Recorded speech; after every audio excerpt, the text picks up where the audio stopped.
پښتونخوا ملي عوامي پارټۍ مشر محمود خان اڅکزي د اختر د مبارکي په مهال ګولستان کې خپل کور کې خلکو ته په خبرو کې وویل چې ځینو خلکو دلته ډنډوره جوړه کړې چې د ایالت په زیاته برخه کې افغان مهاجرین دي. موږ په واضح ډول وایو چې دلته هیڅ یو افغان کډوال نشته، بلکې ټول افغان یو قوم دی او په خپلو ځمکو آباد دي. څوک دې په دې خبرو کې تفریق نه پیدا کوي او نه دي دا خبر نور پسې غټوي.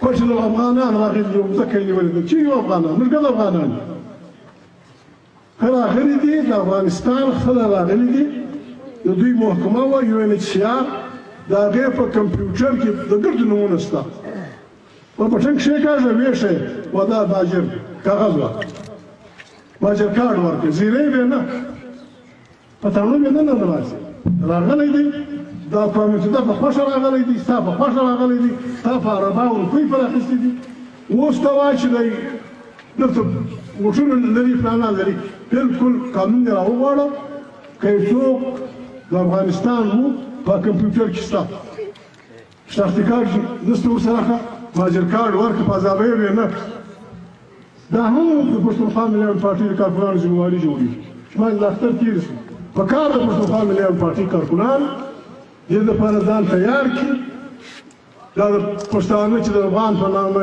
که د چیش په نامه پښتانو خلک به نه باسي پیسې جناخې زیرهیه دا هم زموږ ذمهواري ده پر دې هم پښتونخوا ملي عوامي پارټۍ څنګ ټینګار به کوي همت به کوي تاریخونه به چوي خلکو سره به کومک کوي دا به خامخا کوي. هغه زیاته کړه چې په ملک کې د امن او امان لپاره عدالتونه باید به اختیار کړل سي، ځکه چې تر څو عدالتونه به اختیار نشي تر هغو هیڅ کوم ملک پرمختګ نشي کولای. هغه زیاته کړه چې له څه مودې راهیسې د شناختي کارت په نوم پښتانه د ملک په کونج کونج کې تنګول کیږي او هغوی د یو پلان له مخې له کاروباره ګوښه کیږي. د شناختي کارت نه لرلو په تور په جیلونو کې بندي کیږي. موږ د شناختي کارت په نوم نور د پښتنو سپکاوی نشو زغملای.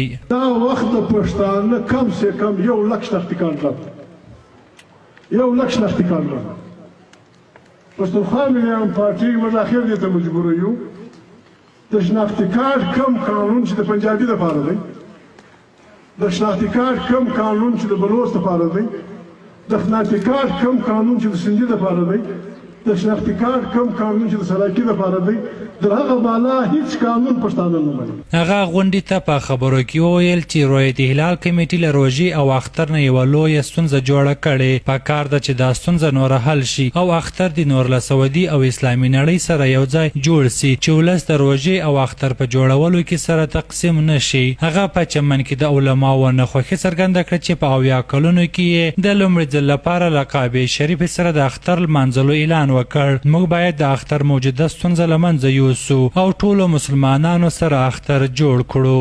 د چمن علماو ته د چمن خلکو ته پر وشي مبارکي ورکوم. په 70 کاله کې اول اختر د اسلام سره وکړ. د 70 کاله کې په دغه چاړه اختر و.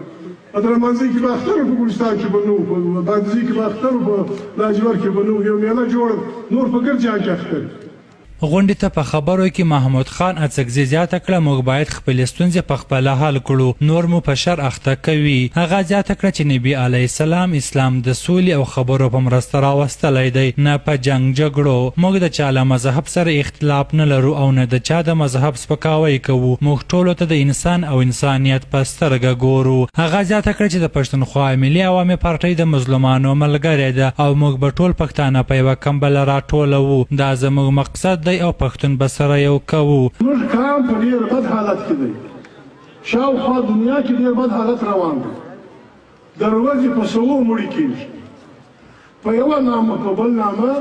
دا زلزله خدای مکه دې خوا ته راتلی سي، دا زلزله دې د مخه چې خدای مکه دې علاقې ته راسي په کار ده چې موږ د کام په معنا ځان سره پوه. بد حالت کې شاوخوا کښې وتلی باچې یې نسته، تکې په تناوي دی، تقسیم دی، چکر دی، مشکلات دی. په دې کې موږ دا دعوا کوو موږ د پښتانه کام دا خور ور ټبر راټولوو او د موږ سره پر دې باندې خلک خوابدي دي. نور پښتونخوا ملي عوامي پارټۍ هېڅ اسناد نه دي لرلي پر دې چې افسوس شکر موږ ادا کوو. دا ته اوس قلم راواخلي ډېر کښېنه یې بولی دي هغه دیوال سره راواخله داسې یاره انشاءالله چې قلم راواخلې د پښتانه کام د ټبر هر سړی په دې اجتماع کې ناست د پښتانه کار څه ټبرونه دي چې دلته اوس تقریبا د هر ټبر سړی دلته د ورور په شان ناست دی. زموږ دغه ګناه خلک نه برداشت کوي. ولکه ما په جنګ سره اخته کړي دي تی سره راټولوئ، ما په بدۍ سره اخته کړي دي تی سره راټولوئ، سره نږدې کوئ. موږ بله ګناه نه ده کړې، موږ دغه ګناه کړې ده پښتانه ته یې دا ویل چې پښتانه په څه چله وژني. پر یو ایکر مځکه باندې سره بندي 10 کاله یو د یو په غوجل کې پروت، بل د بل په غوجل کې پروت، عمر تېر شي، سپین ږیري شي، بیا روغ کوي. هغه د مستونګ او نوري د پښتنو د وژنې پیښې په کلکه وغندلې او دا یې د پښتنو د وژنې لپاره یو سازش وبلئ.